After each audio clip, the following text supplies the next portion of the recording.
اعوذ باللہ من الشیطان الرجیم، بسم اللہ الرحمن الرحیم۔ یوسف سعید MQM USA سے آپ سے مخاطب ہوں۔ السلام علیکم۔ ابھی تھوڑی دیر پہلے ایک ویڈیو کلپ میری نظر سے گزرا جس میں اویس نورانی نام کا ایک خبیث شخص لمبی سی داڑھی، سر پہ ٹوپی، اپنے آپ کو دینی عالم ثابت کرنے کی کوشش کر رہا تھا، اور PDM کے جلسے میں خطاب کے دوران الطاف حسین بھائی کے بارے میں الٹی سیدھی بکواس کر رہا تھا۔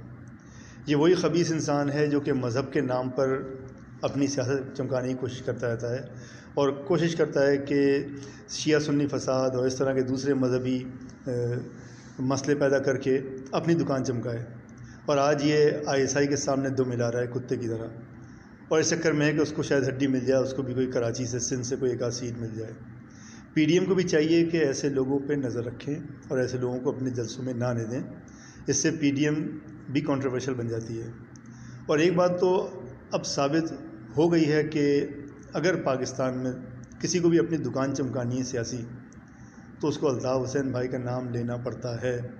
تم جتنا بھی مائنس کرنے کی کوشش کر لو، یہ ثبوت ہے کہ الطاف حسین بھائی کو کوئی مائنس نہیں کر سکتا۔ آج ان جیسے خبیث کمینے لوگوں کو بھی اپنی دکان چمکانے کے لیے، اپنی سیاسی دکان چمکانے کے لیے الطاف حسین بھائی کا نام لینا ہی پڑتا ہے۔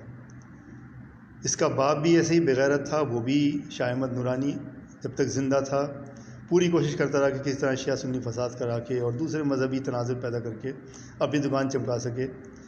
آج اس کے جانے کے بعد اس کا بیٹا یہی کچھ حرکت کر رہا ہے۔ الطاف حسین بھائی ایک گریٹ لیڈر ہے۔ الطاف حسین بھائی سندھ کے لوگوں کے دلوں میں بستے ہیں، ان کو کوئی مائنس نہیں کر سکتا۔ الطاف حسین بھائی ہمیشہ لوگوں کے دل میں زندہ رہیں گے، اور کراچی اور حیدرآباد اور پورا سندھ الطاف حسین بھائی کی لیڈرشپ میں انشاءاللہ چلتا رہے گا۔ ان جیسے بغیرت لوگ نہ کبھی کچھ کر پائیں الطاف بھائی کا، نہ کبھی کچھ کر پائیں گے۔ جی الطاف حسین بھائی، جی الطاف حسین بھائی، جی الطاف حسین بھائی۔